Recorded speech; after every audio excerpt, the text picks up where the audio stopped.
Welcome, everyone, and thank you for joining us for today's National Arts Club program. My name is Catherine Kliszewski.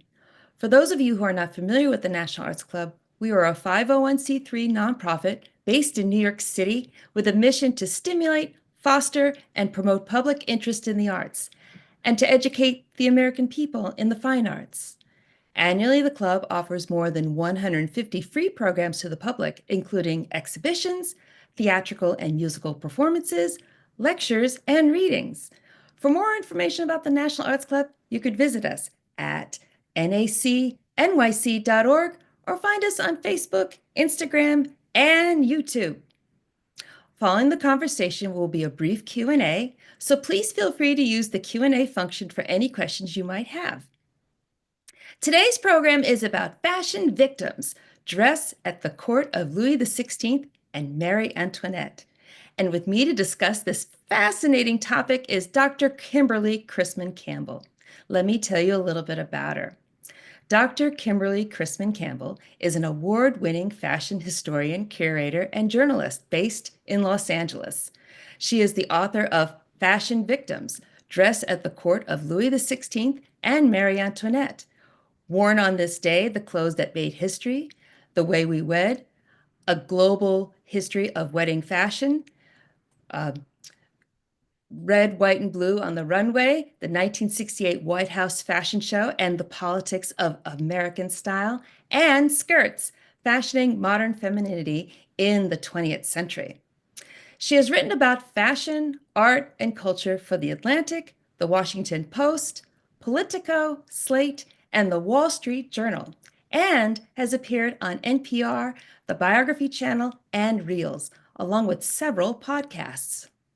She was the 2020 to 2021 NEH Public Scholar and a 2021 to 2022 USC Libraries Fellow.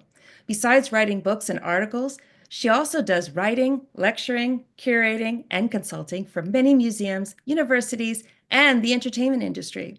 Please welcome Dr. Kimberly Chrisman-Campbell. Hi, Kimberly. Hello, it's great to be back here virtually at the National Arts Club to talk about my first book, which is actually celebrating its 10th birthday this month. It's extremely gratifying that people are still reading Fashion Victims, teaching it, and inviting me to give talks about it. It actually took me 10 years to write it and another 10 years to get it published. So I've been living with Marie Antoinette in her fashion world for a very long time. And this anniversary is a welcome opportunity to reflect on how Fashion Victims has held up over the years and how Marie Antoinette herself continues to influence fashion and pop culture. The PBS Marie Antoinette series begins its second season later this year, and the Victoria and Albert Museum exhibition Marie Antoinette Style opens in September, offering a look at contemporary fashion, film, design, and decorative art inspired by the French Queen. So this is not ancient history, it's living history, and it can tell us as much about our times as Marie Antoinette's lifetime. Let me share my slides with you.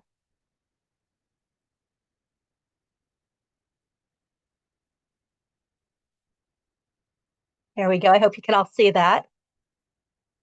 So even my title, Fashion Victims, is a very modern term for a very old phenomenon. In the 18th century, a petite maitresse or petit maître, meaning little mistress or little master, was the preferred term for someone who followed fashion for its own sake, regardless of how arbitrary, expensive, ugly, or unflattering it might be. Like fashion victim, it could be an insult or a compliment, depending on your perspective. After all, you had to be fashionable in order to be called a fashion victim. It was even said that Marie Antoinette, perhaps the ultimate fashion victim, was prouder of the title petite maitresse than Queen of France.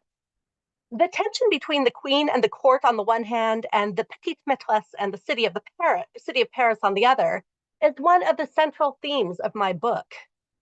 The petite maitresse and petit maître may have been fashion victims, but they were also fashion role models, appearing in fashion magazines and fashion plates like these. In 1787, the American ambassador to France, Thomas Jefferson, described a typical day in the life of a petite maitresse. undoubtedly exaggerating for comic effect. At 11 o'clock, it is day chez Madame, he wrote to a friend back in the States. The curtains are drawn, propped on bolsters and pillows, at her head scratched into a little order. The bulletins of the sick are read and the billets of the well. She writes to some of her acquaintance and receives the visits of others. If the morning is not very thronged, she is able to get out and hobble round the cage of the Palais Royal, the fashionable outdoor shopping complex seen here.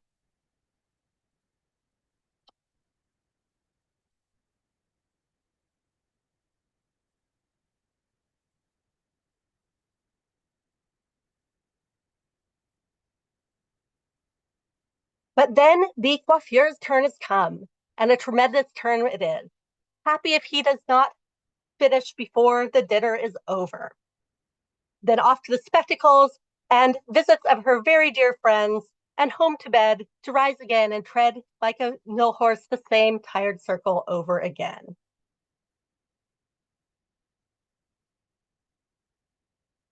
By the second half of the 18th century, it was said that Paris, and not the court, was the residence of wit and enlightenment. Although royal and aristocratic ladies had been the traditional arbiters of taste, fashion was increasingly driven by wealthy women slightly lower down the social scale, from actresses and courtesans to the wives and daughters of bankers, civil servants, and statesmen. Even the poorest Parisians found ways to imitate the stylish examples of their betters, as they were thrown together in the city's crowded streets and public promenades. Anecdotes abound of working class women sewing strips of cane around the hems of their skirts to imitate petticoats. Laborers and even beggars carrying snuff boxes and muffs made of dog fur, as in this English caricature. There's evidence that French fashion magazines routinely reached a wider, less affluent, yet equally fashion-conscious audience, above and beyond the privileged circle of subscribers. In 1788, the editor of one magazine said that he refused to provide replacement copies if tradesmen, maids, and shopgirls ran off with the subscribers' copies.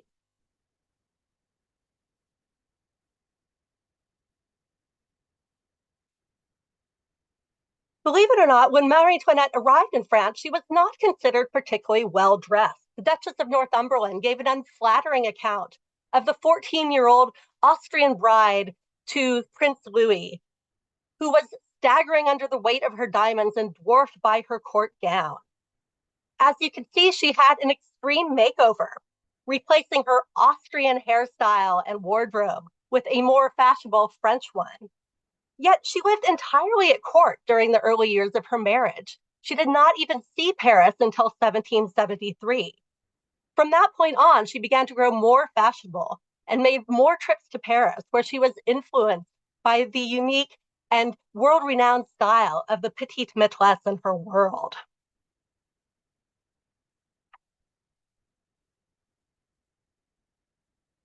Fashionable dress and hairstyles was considered essential to royalty, and the queen would have been criticized had she neglected this important point of dress. Her job was to uphold the dignity of the throne while supporting French fashion and textile industries. Every year, she bought 36 formal gowns, 36 informal silk gowns, and 36 hoop gowns for card parties and dinner parties, as well as informal muslin and cotton gowns. This was not controversial. It was part of her responsibility, and she spent as much or less as previous queens and princesses. As these pages from her wardrobe records for 1784 illustrate, her clothing purchases were carefully categorized and documented, and often included several gowns in very similar patterns and colorways. Unfortunately, only a small portion of these records have survived, and very little actual clothing. While it is not true that she never wore the same gown twice, she frequently went to the trouble of having her existing gowns altered or retrimmed before their second appearance. Again, these expenditures were not unusual or controversial. As Madame de Stael put it, external brilliance was considered a necessary attribute of royalty. And Marie Antoinette would have been criticized had she neglected this important point of etiquette. In fact, spoiler alert, that's exactly what would happen a few years later. Court gowns, like this rare surviving French-made wedding gown from the Swedish royal collection, which survives with a portrait of its wearer, were not intended to make you look young, slim, or attractive. They were intended to make you look rich by using vast amounts of expensive textiles, embroidery, lace, and other trimmings. And they succeeded brilliantly. On April 26, 1774, the Parisian gossip rag The Memoirs Secrets noted the appearance of a curious new fashion dubbed the poof. As the Baroness d'Auverquerque explained, it was a coiffure in which one introduced the persons or things one loved. Thus, the portrait of one's daughter, mother, a picture of one's canary, one's dog, the whole thing trimmed with the hair of your father or a bosom friend. It was an unbelievable extravagance.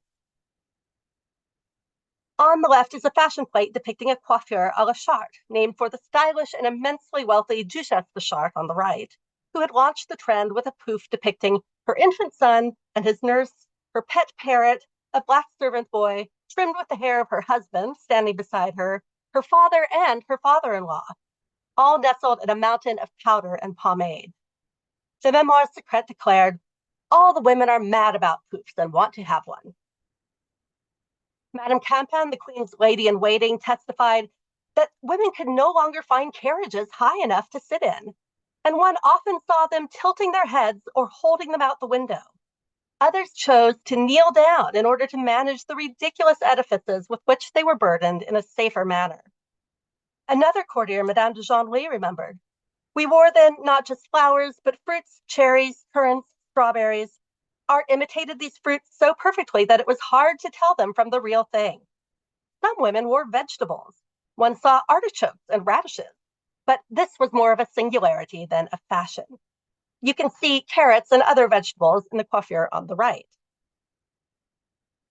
These intensely personal, sentimental poofs, like the ones devised for the Duchesse de Chartres, quickly gave way to so-called circumstantial poofs inspired by current events. The Correspondance Littéraire described coiffures depicting, sometimes naturally, sometimes allegorically, the most important items in the newspaper.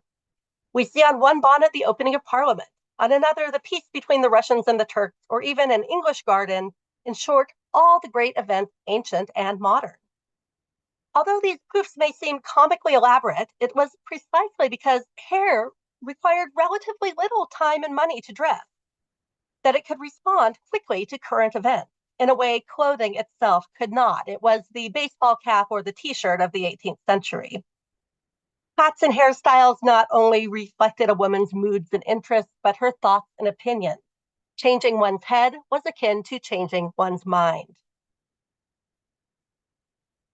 No current event was more exciting than the accession of the new king, Louis XVI, and his wife, now Queen Marie-Antoinette, in May of 1774 upon the death of Louis XV. And I really cannot overemphasize how exciting and unusual this was. Louis XV had been on the throne for nearly 60 years, outliving his heir apparent, his queen, and several mistresses. His predecessor, Louis XIV, had reigned for 72 years. So a new king was something that only came along once in a lifetime, if at all. Louis XV was not the father, but the grandfather of Louis XVI. By the time he died, he was sort of a dirty old man and a national embarrassment. So the novelty of a fresh-faced, happily married young couple was doubly welcome. At the time I wrote Fashion Victims, Queen Elizabeth was still comfortably perched on the British throne, and I used to compare this dynamic to the Queen hypothetically dying and William and Kate taking over. And I still think that if we woke up tomorrow and found that King Charles had tragically passed and Kate was queen, we would all lose our minds. And that's exactly what happened in 1774. It was not just a change of regime, but a total cultural reboot, as well as a media and fashion frenzy. The reign of Louis XVI began not with celebration, but with mourning, for the death of a king, even a very unpopular one, plunged the whole country into black. Mourning was a fact of life throughout Europe, but France mourned differently than other countries. Mourning touched entire households, building facades, rooms, carriages were draped in black, children went into mourning, servants went into mourning, even horses wore black harnesses. The fashion industry dreaded mourning. It was bad enough when a loyal customer lost a spouse or a parent, but when the whole country went into mourning, sometimes for several months, the entire industry suffered. Fashion magazines did their best to drum up excitement about wearing mourning, depicting attractive and incongruously cheerful young men and women like these in Black versions of the latest styles. But the reality was that they were quite scared. Very few people invested in new clothes until the mourning period was over. Formal court mourning seen here was worn fairly frequently in response to the deaths of minor royals and even foreign royals, but only for a short time and by a select few. When Louis XV died, however, the entire country went into mourning for 7 months. Louis XVI had planned an 8-month mourning until the Department of Commerce convinced him this would be ruinous to the fashion industry because it would extend into the busy carnival season. Poofs became more popular than ever during the drab days of mourning. They enlivened the relentless gloom while providing employment for a wide spectrum of fashion workers.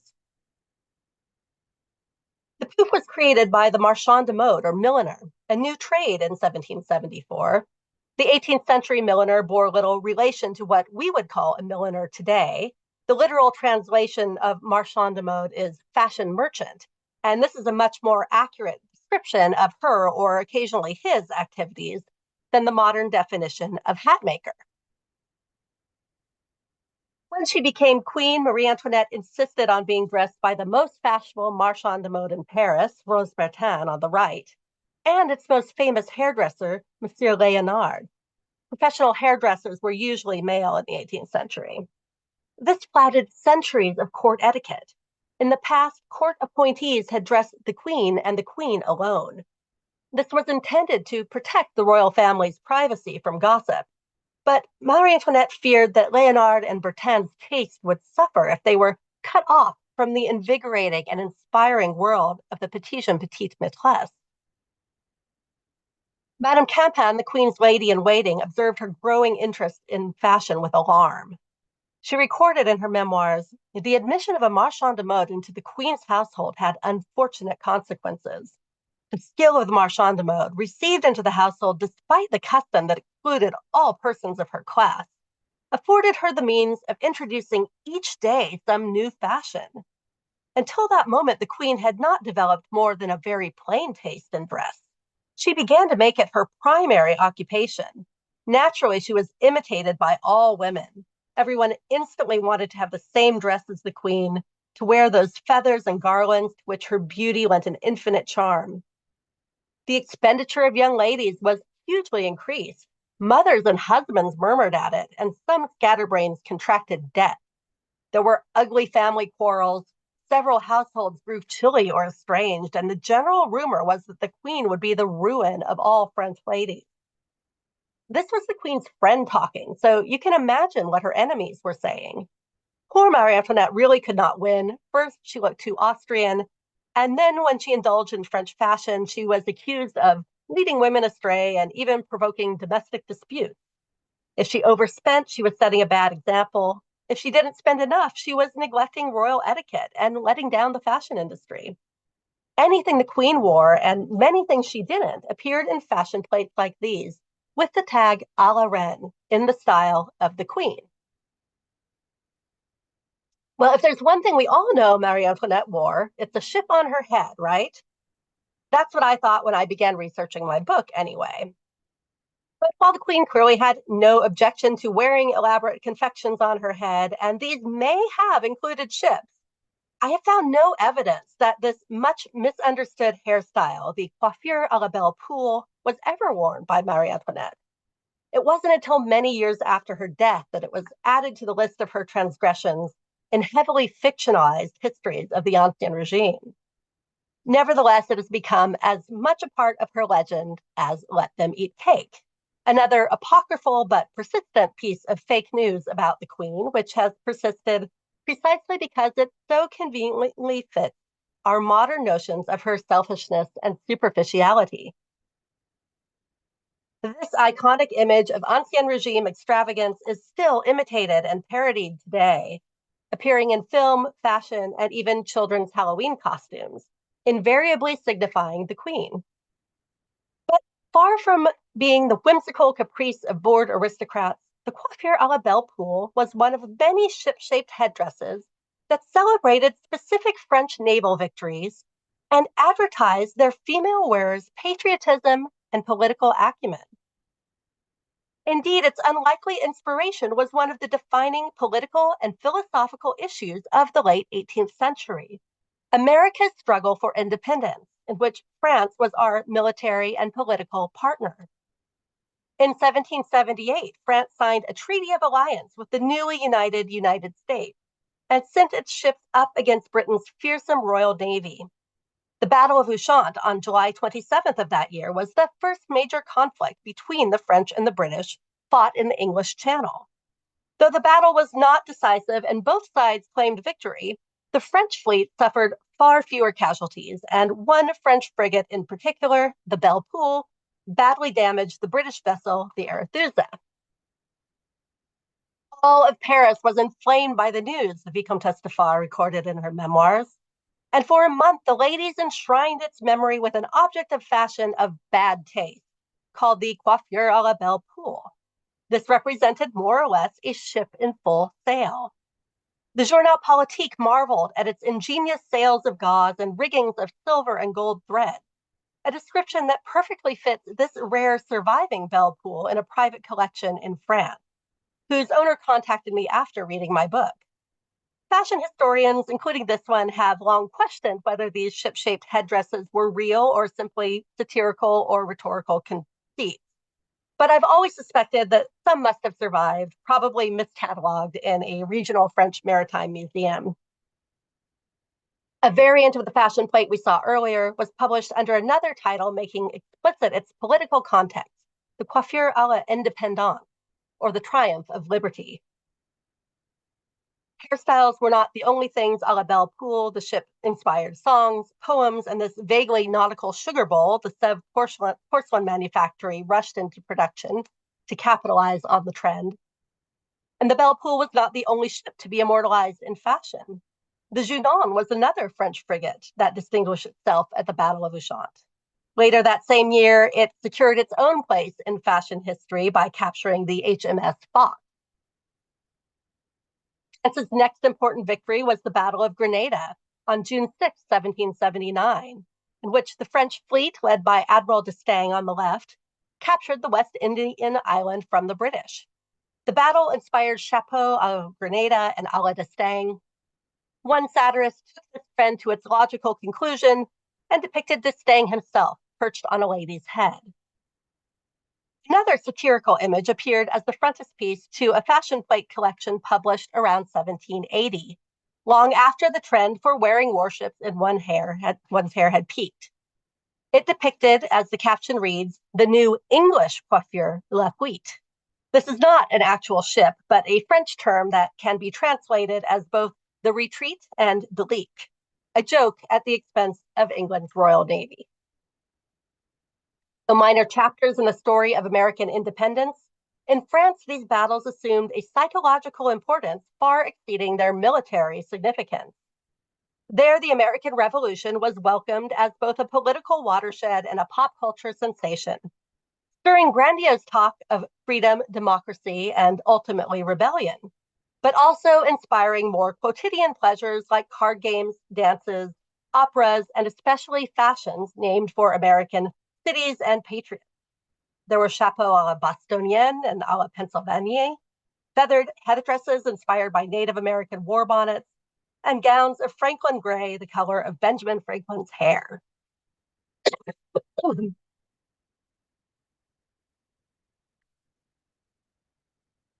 At a time when women had no presence in government or the military, fashion allowed them to show their support for the American cause. Ship hats then were perceived as being patriotically anti-British, not problematically extravagant or anti-monarchist. In other words, even if Marie-Antoinette had worn one, it would not have given any offense. Of all kinds went out of style quite suddenly when the Queen's hair fell out after the birth of her daughter in 1779. Leonard quickly devised this less voluminous hairstyle dubbed the coiffure à l'enfant. Instead of tall poofs, Low, wide-brimmed hats in the English style became all the rage. Like many new mothers, Marie Antoinette simplified her lifestyle as well as her wardrobe, giving up dancing, gambling, and going to the theater. She spent more and more time at the Petit Trianon, her miniature palace in the gardens of Versailles, where she could escape court ceremony and etiquette, and the hameau, or the hamlet, pretend peasant village she built nearby in 1773, both of which you can still visit today. Instead of elaborate poofs, she wore simple straw hats and plain white gowns of imported muslin. It is one of the great ironies of history that this innocuous combination became her most controversial fashion statement. The so-called chemise gown or chemise à la reine became notorious when this portrait of the Queen by Elizabeth Vigée-Lebrun was exhibited in 1783. By simplifying her dress, Marie Antoinette neglected her two most important royal responsibilities: to encourage French manufacture and inspire respect for the throne. Though radically different in appearance, this new style was just as influential, as expensive, and as damaging as the Queen's old one had been. As Madame Campan recalled, the taste for finery to which the Queen was given during the first years of her reign made way for a love of simplicity carried to an impolitic degree. The brilliance and magnificence of the throne being in France to a certain degree inseparable from the interests of the nation. Yet it is easy to appreciate why even a queen would succumb to the charms of the chemise. Of the many different styles of gowns available to French women in the last quarter of the 18th century, only the chemise gown could be put on over the head, and only the chemise gown could be washed. It was not fitted. It could be adjusted to accommodate individual figures using drawstrings, as you can see in the rare surviving example from the Manchester Gallery of Costume on the right.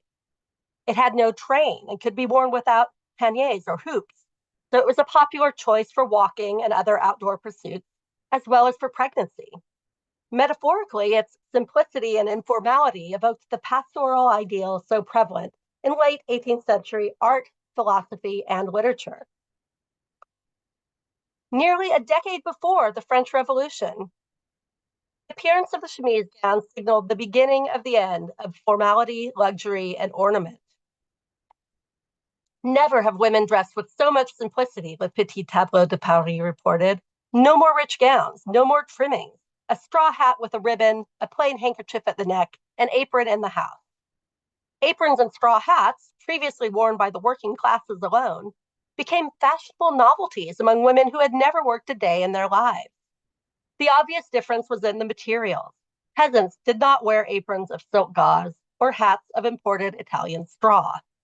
We see from left to right Madame du Barry, the Comtesse de Provence, and the Duchesse de Polignac, a who's who of the French court, all of them painted before or around the same time as the Marie Antoinette portrait. Even men took cues from the Queen, having neither embroidered suits nor waistcoats of cloth of gold, nor sashes, nor epaulettes, as the Petit Tableau de Paris reported. In 1787, the Baron de Flanilly observed that black suits, previously reserved for mourning, had replaced colorful court costumes for men, while women dressed in white, the color of half-mourning.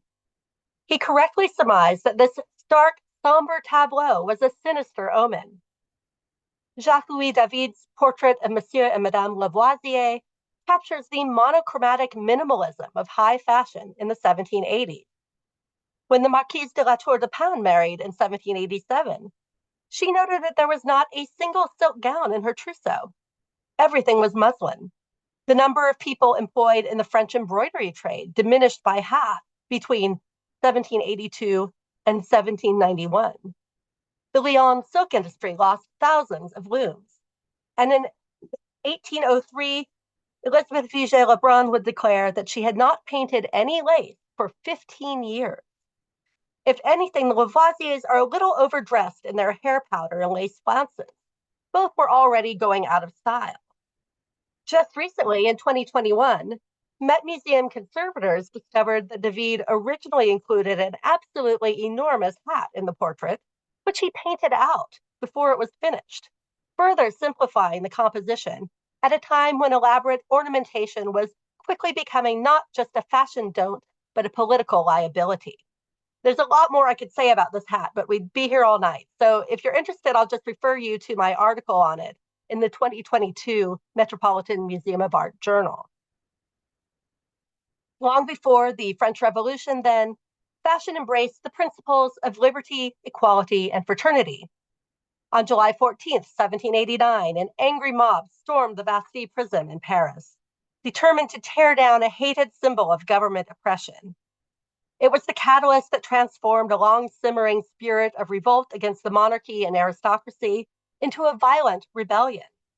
Overnight, wealth and luxury became synonymous with tyranny and treason.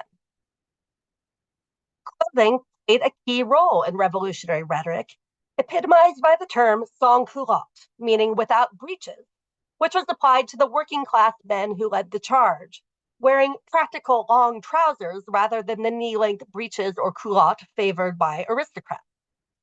The leaders of this new populist regime took pride in wearing informal and even disheveled dress, and those who did not follow their example risked prosecution.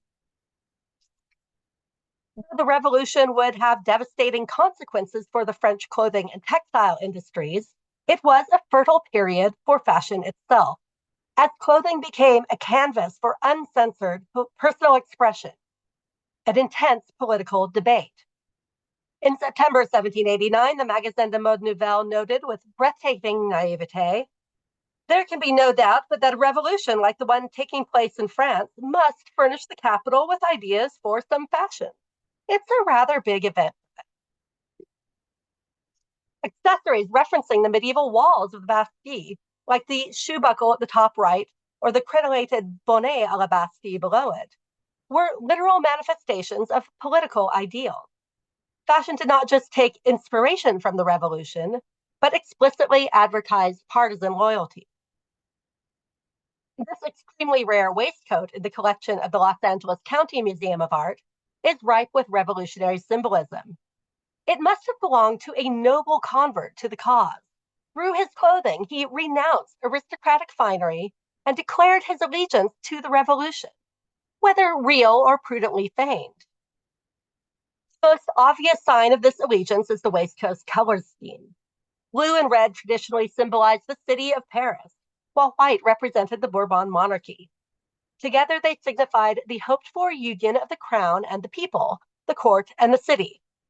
And though the crown was quickly dropped from the equation, blue, white, and red were adopted as the colors of the revolution, and later the French flag still in use today. Those loyal to the revolution, male and female, proudly wore tricolor cockades, ribbons, accessories, and even whole garments.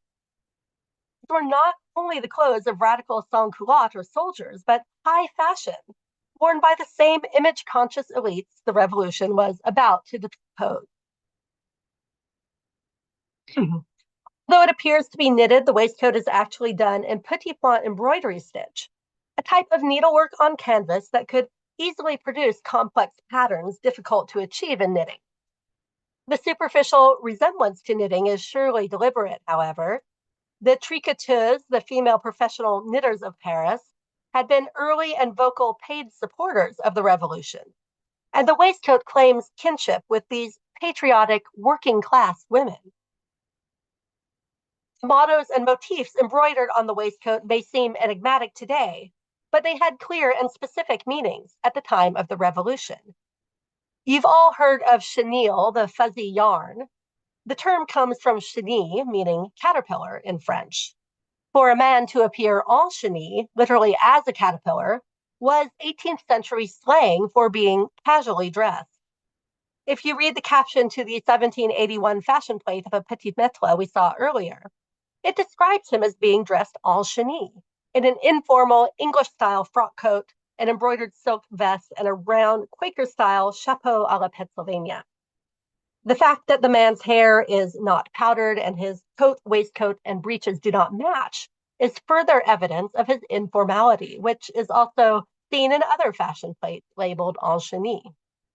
In the evening, this shabby chic caterpillar would shed his casual clothing and metamorphose into a colorful, flamboyant butterfly. But the revolution rendered such flamboyance politically incorrect. And here the metaphor is twisted in service of ideology. On the right lapel, an airborne butterfly has its colorful wings clipped by an enormous pair of scissors, a grim foreshadowing of the guillotine. On the left, we see the newly clipped caterpillar brought down to earth, the wings and scissors discarded on the green grass. The message would have been obvious. The former butterfly has sacrificed his finery. This sacrifice was literal as well as figurative, for an old waistcoat of luxurious green striped silk has been repurposed as a lining, its buttonholes and pockets sewn shut. Because green was the color of the livery worn by the servants of Louis XVI's brother, the Comte d'Artois, a man once described as being even more of a royalist than the king himself, it had been deemed a counter-revolutionary hue. Therefore, it is not surprising that a green waistcoat might have been suddenly considered expendable. Of course, we might also give this a more cynical interpretation. Perhaps the wearer has simply hidden his true sympathies or turned turncoat. The pockets are embroidered with familiar French sayings that challenge us to find fault with its wearer. On the left, l'habit ne fait pas le moine, the habit does not make the monk, is an idiom roughly equivalent to the English don't judge a book by its cover. It may also refer to the systemic suppression of France's monastic orders by the revolutionary government. Perhaps the wearer was a defrocked clergyman. On the right pocket is stitched "En histoire qui mal y pense," medieval French for shame on him who thinks ill of it. While the sense of the latter phrase is similar to that of the former, it also carries a political subtext, for it was the motto of the Order of the Garter, England's oldest and most prestigious order of chivalry. England was a constitutional monarchy to France's absolute monarchy, and English politics and pastimes became wildly popular in France in the decade leading up to the Revolution. Fashion, too, took inspiration from England's frock coats, riding habits, wide-brimmed hats, and boots, as you see here. Anglomania, as this fad was called, became so pervasive that in November of 1786, the fashion magazine Cabinet de Mode changed its name to the Magasin de Mode Nouvelle Française et Anglaise, magazine of new French and English fashion. The debut issue included this plate of a man in a round hat, boots, and wool frock coat, described as being the color of London chimney soot, and a woman in a redingote, a French corruption of riding coat. These Anglophile fashions existed side by side with French ones throughout the 1780s. At first, they were fashion statements rather than political ones. Even the French royal family adopted them. But they were increasingly perceived as being part of a larger egalitarian movement. On the eve of the Revolution, an American envoy to France reported in a letter to the newly elected president, George Washington, that a desire to imitate the English prevails alike in the cut of a coat and the form of a constitution. Word charmant or charming, embroidered twice around the waistcoat's pink collar, is not just a playful boast, but calls attention to the new fashion for cropped, unpowdered hair among supporters of the Revolution.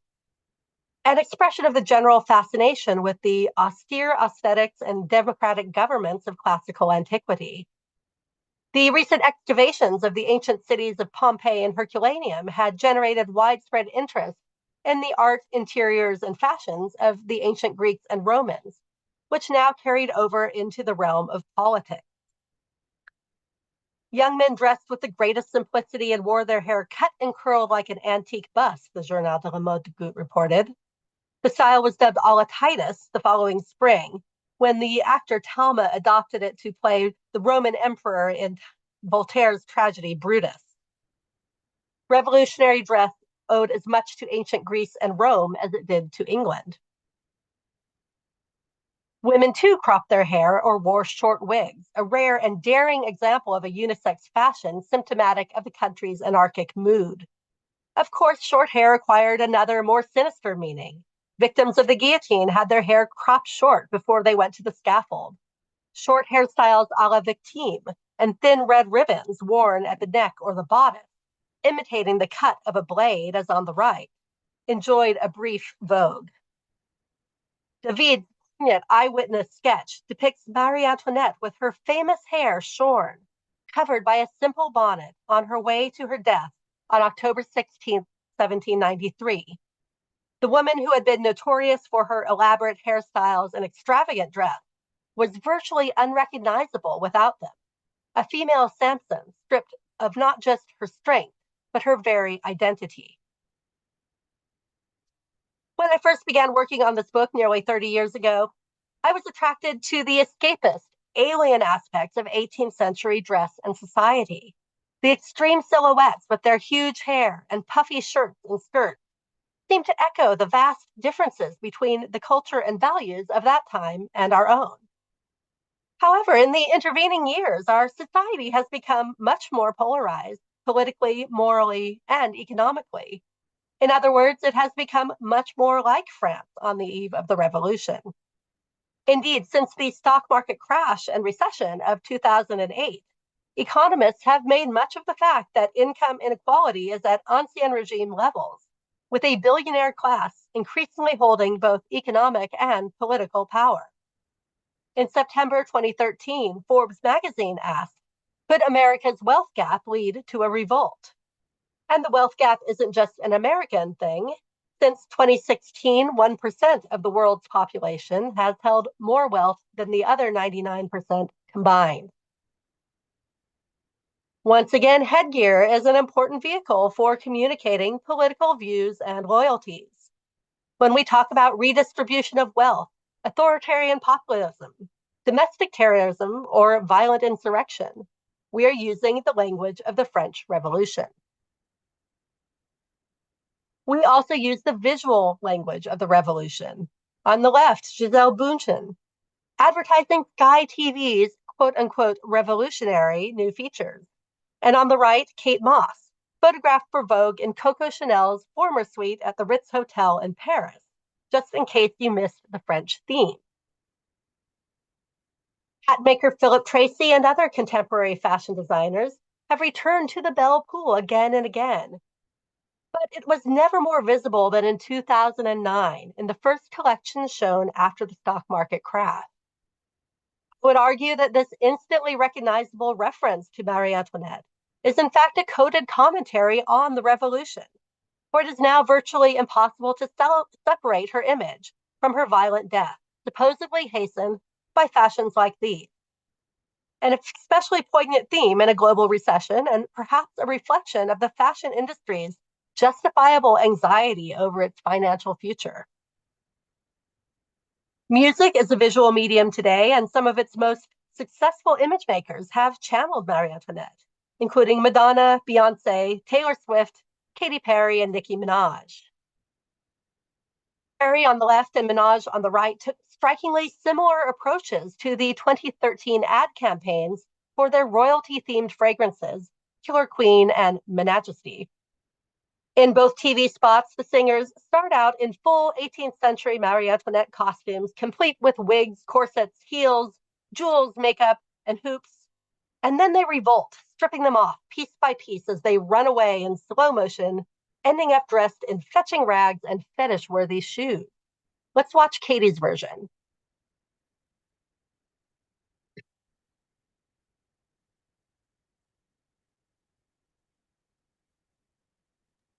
There's no sound, Kimberly.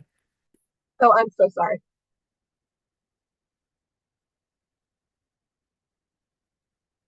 Let's share this one more time with the sound.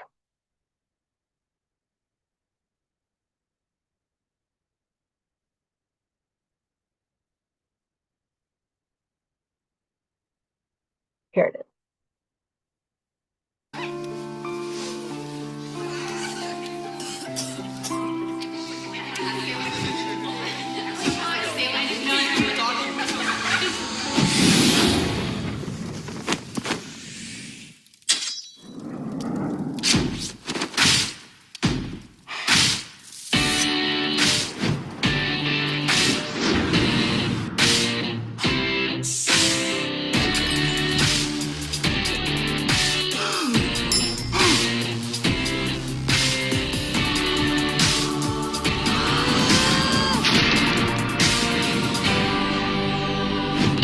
Throne.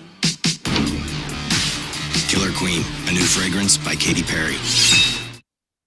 This Marie Antoinette is no fashion victim, but a killer queen embracing her inner angry peasant as she literally topples her own throne. Now let's watch Nikki.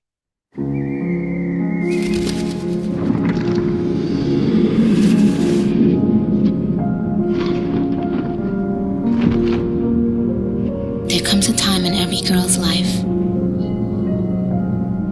where she realizes that hidden deep within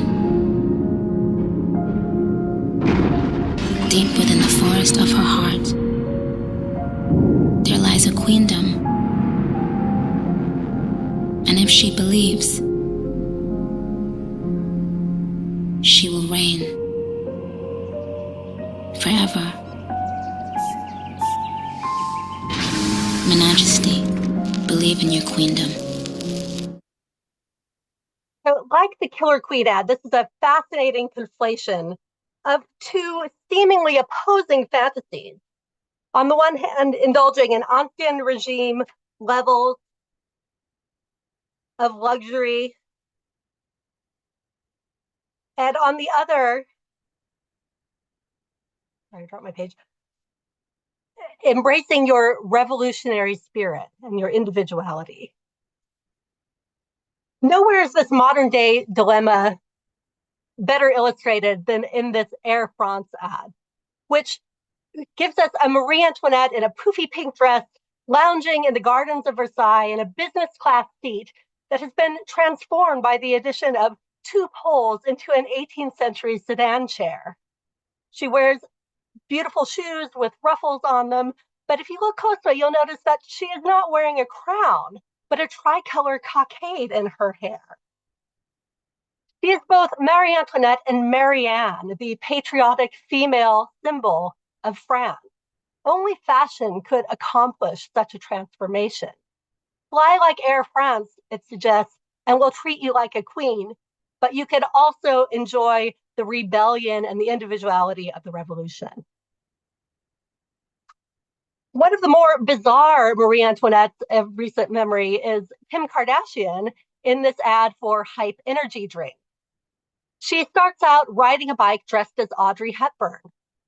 The bike topples, cans of Hype roll, and she passes out only to wake up as Marie Antoinette, and looking a bit more Victorian than 18th century.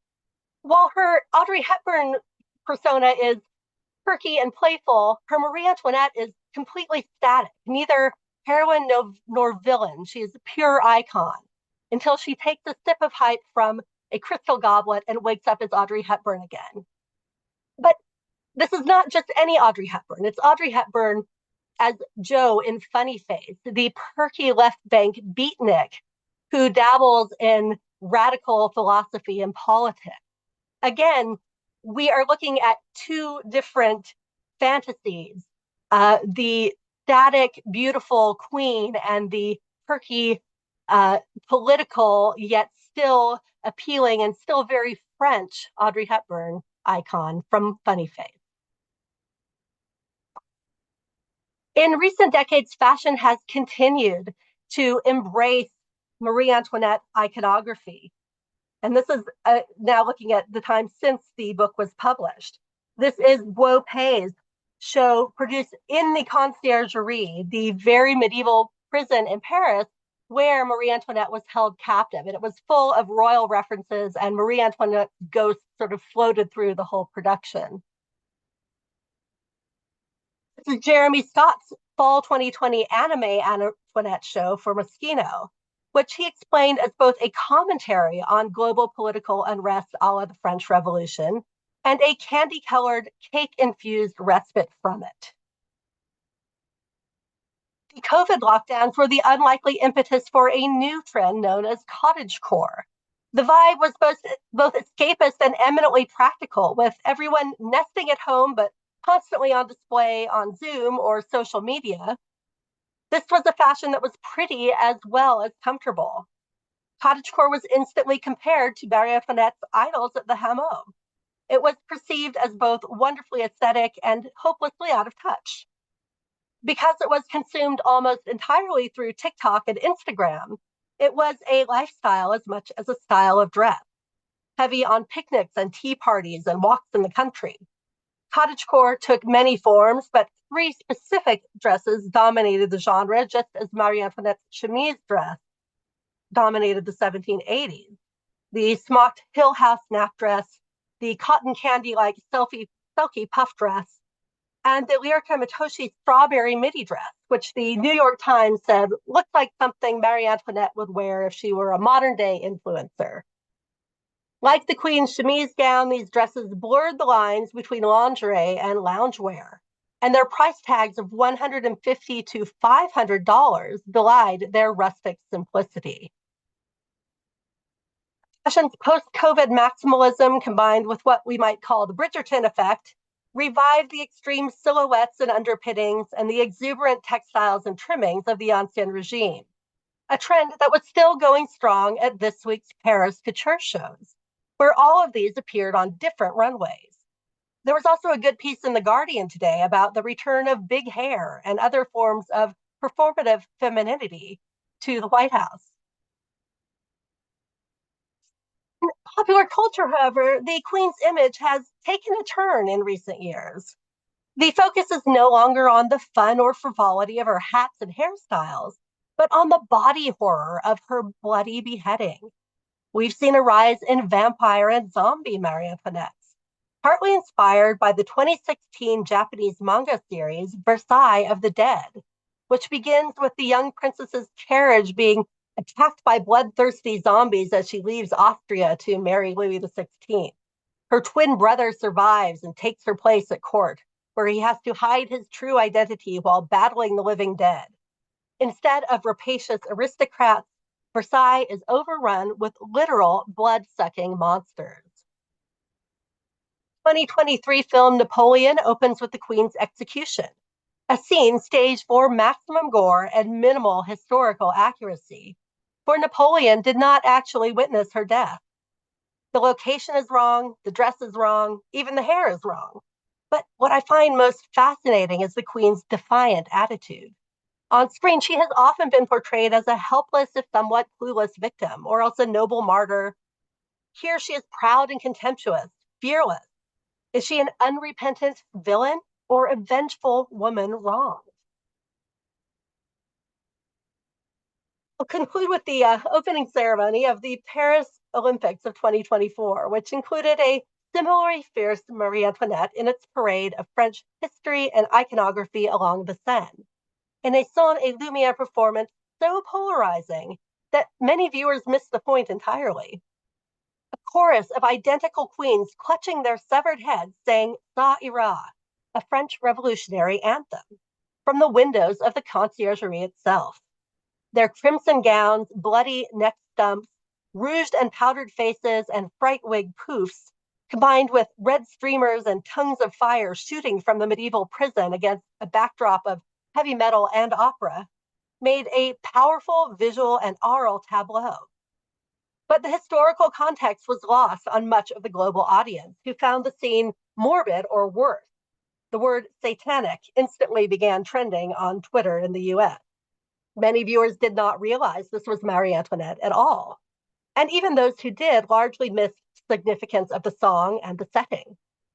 The familiar fantasy of a pretty queen in a puffy pink dress has been twisted into something more complicated and confrontational.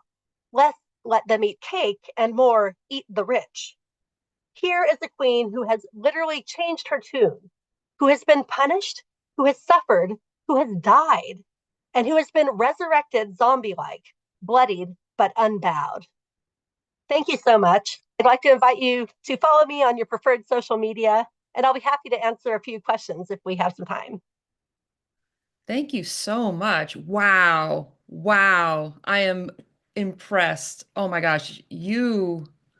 I between the Katy Perry and the and then the wearing the vegetables in there, although that didn't really catch on, did it? Wearing vegetables in the hair, right? But Briefly, the it did. ships, but the ships. More of a novelty than a fashion, they said. Yes, exactly. Okay. All right. In the interest of time, let me just touch on. So, is there anything that in your research that you've done, like Is there anything that you wished you put in your book that you may have like found out later? Well, that ship hat for sure. That'll have to go in my next book. Sometimes that you have to publish the book so you can get that kind of Yeah, information. yeah, exactly. All right. And That's then let's see, let me just ask a few questions here. We have quite a few here. So it says here you mentioned Marché des Mots as a guild organization for milliners. Was there any particular guild association or specific culture or interest for shoes? Um, or do you also have any comments, specific research views on undergarments of the era? Absolutely. The French fashion industry was a well-oiled machine, which was damaged but not completely destroyed by the French Revolution. The Marchand de Mode was actually the guild was formed in 1776. It did not exist before that, although marchand de modes were certainly working unofficially in 1774. But the reason these guilds were important and sometimes good, sometimes bad, is because they had very strict rules about what they could do. For example, uh, the sewing was always done by a tailor for men or a couturier for women, a seamstress. Seamstresses were not allowed to trim gowns in any fabric except the fabric they were made from, though. So if you wanted to get ribbons or lace or something from to put on your gown, the seamstress wasn't allowed to do that. So that's how the Machard de Mode came along. And because these trimmings and accessories became so important in the 1770s and 1780s, it was really the Marchand de Mode who was creating fashion and who was setting trends, while the seamstresses were just sort of the technicians putting everything together. And of course, there was a guild for shoemakers, there was a guild for fan makers, there was a guild for wig makers. There were all these different guilds, and they struggled because they could not work together very effectively. The marchand de mode had to contract out, for example, if she wanted to sell some shoes or a corset. She might sell these things, but she would have to get them from the guild member who was specialized in that. Yeah. And and then there's another question too about the undergarments. The color insight into the robe of chemise dress, which is essentially a crossover layering garment. Oh, and any additional insight into le sans le coat. Sans culotte. Hmm. Uh, I'm not sure what exactly that question is looking for, but there's of course we don't wear culotte anymore after the French Revolution. That was one of the things that did not come back because it was you know associated with royalty and aristocracy. Trousers became the daily wear of men. Breeches did survive for a time at court, and in fact, you still see them occasionally at the British court on certain officials. But they were reserved for only the most formal and ceremonial occasions after that. Lace as well was another thing. Embroidery, it really went underground for a long time after the French Revolution.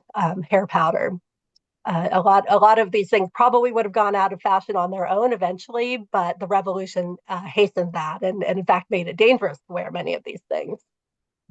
Interesting. And in your presentation, you make a lot of parallels between the French Revolution around that time to today's era. Um, I find that actually quite fascinating. I feel like we actually romanticize that time Mm. more than anything. Like, but what really happened was a lot of people did suffer. The common person was really suffering, and I think they were even starving to death. And it's quite interesting. And one thing that's an oversight, and what you mentioned in your presentation, was the fact that during the time when they were mourning the death of the king, that of Louis XV, that the fashion industry was actually suffering. And, but I'm thinking, is there any other maybe parallels to, let's say, maybe today, perhaps you think in that regard? Besides, I mean, do you feel like we're in this in a different era now where we're going back to those times? I think we've seen this very recently. I mean, there was some criticism directed, for example, at designers who provided clothes for the inauguration. They have to make money. Can you turn down business from someone in a prominent position just because you disagree with their politics? Many fashion workers, as well as servants, were guillotined during the French Revolution, and many others had to flee the country because they were considered part of the aristocracy, even though they were technically working class. And of course, once all their customers were either dead or had emigrated, they had to leave the country in order to make money as well. There weren't very many opportunities left for them. So it was a boon to the rest of Europe. Europe got all kinds of fashion talent, including Rose Bertin, who ended up in London and who possibly even went to Russia at one point because she couldn't make a living in France anymore. Vigée Lebrun fled the country because nobody was commissioning portraits. So there was a great exodus of talent, although there was also some talent that just did not survive. Yeah, no, that makes sense. And I have another question here. How much did of a role did Marie Antoinette's changing fashion had in worsening the political turmoil that resulted in the revolution? Well, as I said, it was her simplifying of fashion that was the most controversial, because the French fashion industry depended on leadership from the aristocracy and the court. Marie Antoinette did not like court dress. She didn't like formality. She grew up in Austria, which was a much more informal setting than France. She would have been very happy to wear chemise dresses all day long, and really thought that it was a bit pretentious and uncomfortable to dress up as much as the French did. But that was her job in many ways. So her personal taste and her role as queen did not align. And I think we see this, even today with royalty. They are expected to look a certain way. They're expected to patronize native designers. They maybe don't have as much power as they did in the Ancien regime, for sure, but they still wield a lot of soft power. hmm Yeah. Um, Another question for you. Actually, this is for you, actually. Like, is there I mean, you did so much extensive research on this particular topic. And I noticed that throughout all your books, you always throw yourself in and you put so many different aspects that I think otherwise we wouldn't have thought of. Is there any other period that you would be interested in tackling other than the ones you've have already? I mean, as I said, I started this book 30 years ago, so I still work on the 18th century. I always will, but I've done a lot since then. I worked on wedding gowns. I worked on the 1968 White House fashion show. The 1968 White House fashion show is actually started out as a chapter in a whole different project that I'm still working on, which is on designer Chester Weinberg, who was active in the late 60s and 70s in New York. So I'm very much immersed in that world right now and reading all about Studio 54 and Henri Bendel and a lot of the exciting things that happened right here in America in a much more recent time period, although not so recent that there are a lot of people alive who remember it. I've learned how to do interviews and oral history as I've been working more on the 20th century. But I think it's very hard to write about your own time period. I feel much more comfortable with a bit of distance, a bit of objectivity, and yeah, the historians of the future, I think, are going to have a very hard time because they aren't going to have archives to go to. It's going to be a big, crazy internet of newspapers and all sorts of things. And yeah, I think that's going to be a big challenge. Okay. And what's next for you? What are you working on now? I'm trying to get my Chester Weinberg book finished. I hope to do a sort of sequel to Fashion Victims at some point that focuses on hair and hats in the late 18th century, because I found so much wonderful material that I couldn't fit into Fashion Victims, and that that that I think will be coming out in the next few years, I hope. That would be fabulous too. Um, oh my gosh. So I just want to thank you, Kimberly, for your presentation. It was just remarkable and just amazing. And I loved everything that you displayed and how you put everything all together. So thank you so much for joining us. My And pleasure. Thank you for the invitation. and this has been a production of the National Arts Club, For more information, you can visit us at nacnyc.org or find us on Facebook, Instagram, and YouTube.